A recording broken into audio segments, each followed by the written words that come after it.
Hey crafters, welcome back to my channel Because I'm Crafty. My name's Katelyn, and today I'm going to be showing you guys how I copied this favorite t-shirt and made a paper pattern from it. So as you can see here, this is the original t-shirt. A friend of mine had this t-shirt. He wanted a few modifications made to it, but for the most part he wanted an exact copy of this t-shirt. And so I used the original to make a paper pattern. I'm just showing you some of the details here that I copied that you will see at the end. So here I'm starting the paper pattern. I'm laying the shirt folded in half. So I'm gonna cut the fabric on the fold, which is why I'm only doing half of the pattern piece. I'm folding back the sleeve to make sure I can get the proper shape of the armhole, and folding back the neck binding when I do the neckline. So basically I'm just tracing around the exact shape of the t-shirt, and then I'm going in with my drafting ruler and pencil and adding in my seam allowance.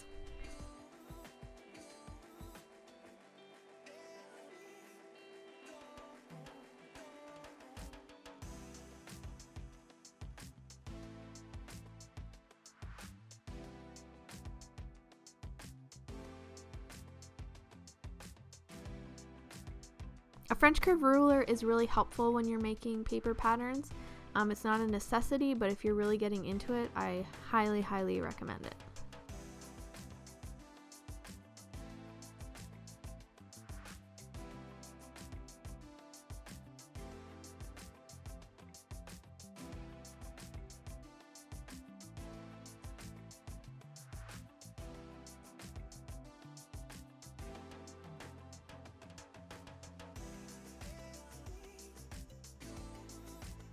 So after I've gone ahead with my paper lines, adding in my seam allowance, I'm taking a marker that has a fine tip, and I'm just tracing over the lines so I can see them better when I go to cut them out, and just gives a cleaner look.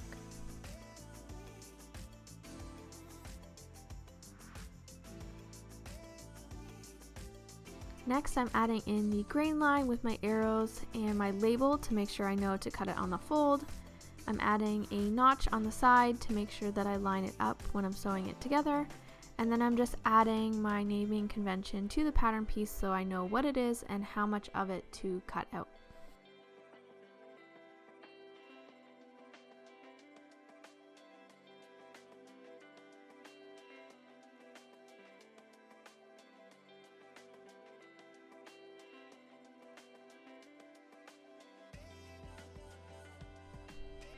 Then I'm going to be doing the exact same method with the other side of the shirt. So that will be the front. As you can just see, I showed you the back. I'll be doing the exact same thing. And as you can see here, it's all finished, and I'm just adding in all my labeling. Next, I'm going to be working on the sleeve. Again, I'm going to be cutting the sleeve on a fold as well. Again, just depends on the shape of your pattern pieces whether or not you can do that, but this one I determined I could. So here I'm just laying it flat, much like I did with the front and back of the shirt, and I'm going to be using the same method where I take my pencil and trace out the exact shape of the shirt. So as you can see, the shirt has a cuff added to the bottom, so I'm not including that in this pattern piece since that is a separate piece added on after the fact. But I'm going in with the same method and tracing the exact shape of the sleeve. Then I'll go in with the ruler, add in my seam allowance, and then copy it with the marker.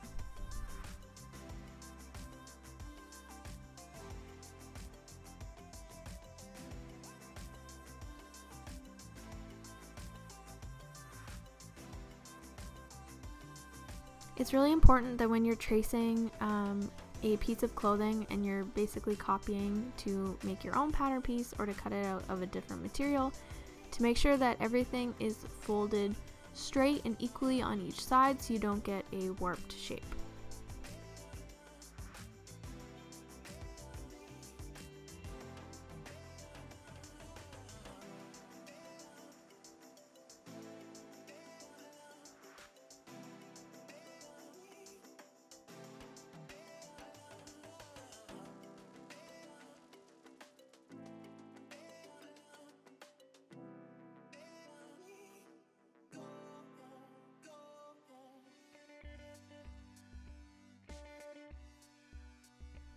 Now I'm taking a look at the cuffs on the sleeves and the neckband, and I'm just making a note of the measurements that I should cut those pieces out. They'll just be rectangles that'll get sewn together and added on afterwards, but you need to make sure that you have the right stretch measurements so that it doesn't have like a gaping neckline or it's too loose at the sleeve, so that it has a nice fit that copies the original.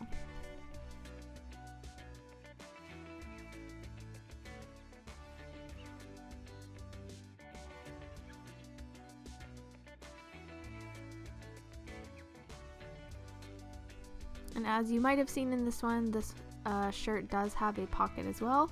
So after I finished the neckband and sleeve cuffs, I worked on drawing the pocket pattern.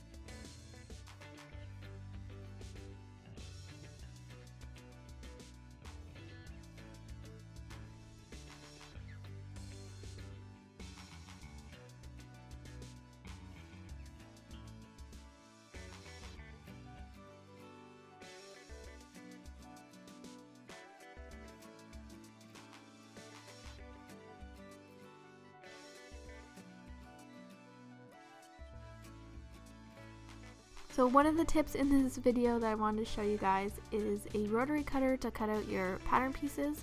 Now I know a lot of us use rotary cutters for cutting fabric, and it's kind of like fabric scissors. Don't you dare use that rotary cutter for paper.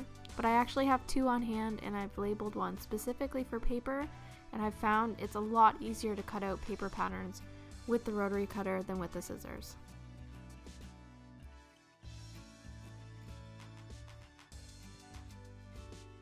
So once I have my pieces cut out, I basically start to walk the pattern. This is something I also recommend doing before you cut out your pattern pieces. If you just separate them on the paper and have a little bit of excess paper around your lines, you can walk your pattern to make sure everything lines up perfectly.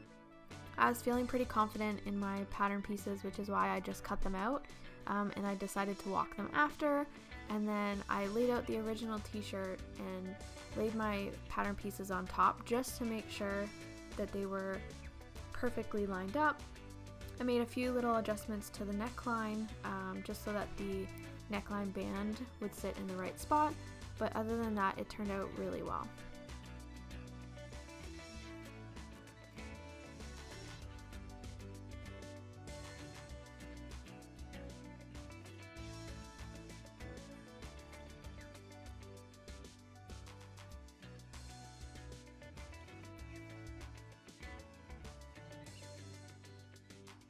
So here's all my pattern pieces cut out and labeled. I've got markings for my pocket.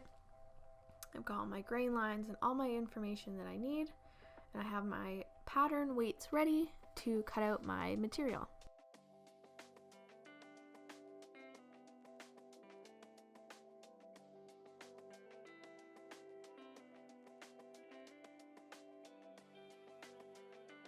So I've actually used this pattern quite a few times to make a few t-shirts for the same person, and they've turned out really well every time. I bought this big piece of cotton lycra black t-shirting material, and it was perfect. I'm actually looking to get some more and make a few more t-shirts, but I just wanted to show you guys kind of the process that I like to go through in order to copy your favorite garment. It's fairly easy if you have a lot of the tools and kind of the basic pattern making knowledge.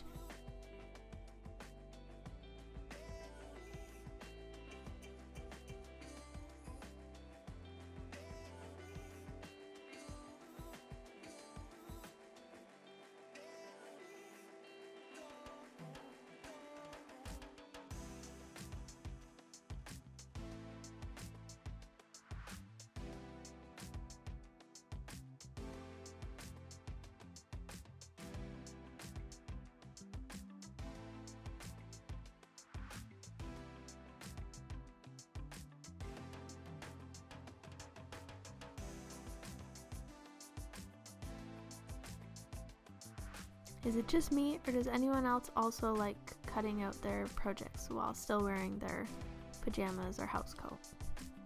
I don't know, it's just super comfy.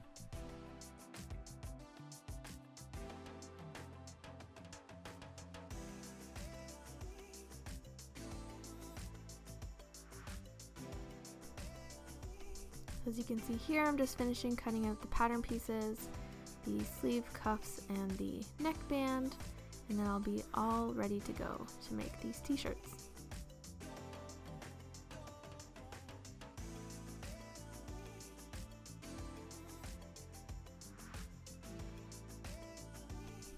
So here I just wanted to show you a couple of quick tips that I use when sewing t-shirts like this. So for the neckline and sleeve cuffs, when you're sewing the rectangles together, I like to use a tighter straight stitch and then open the seam flat when you fold it in half. This just keeps that area nice and flat inside so that when you serge them together, you don't have this big bulky spot to go over. Another one is the shoulder seam. I like to add in some twill tape when I'm serging that seam together, since that area holds the most weight on the garment, whether it's on the person or on the hanger. That area holds everything, and so adding some twill tape in just gives it a little bit more support.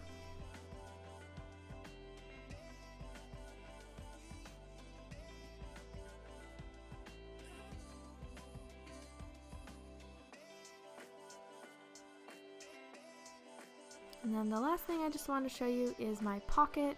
Pinning it on super well is key to sewing it on to hold it nice and flat, especially for a stretch fabric. And then here is my cover stitch hem. I was really proud of myself for getting my machine to work and how well it looked, so just wanted to show you guys that at the end. So this is the finished look of the t-shirt. It looks very, very similar to the original, which is exactly what we were looking to do. I hope you found this video useful, and I'll see you next time, crafters. Bye!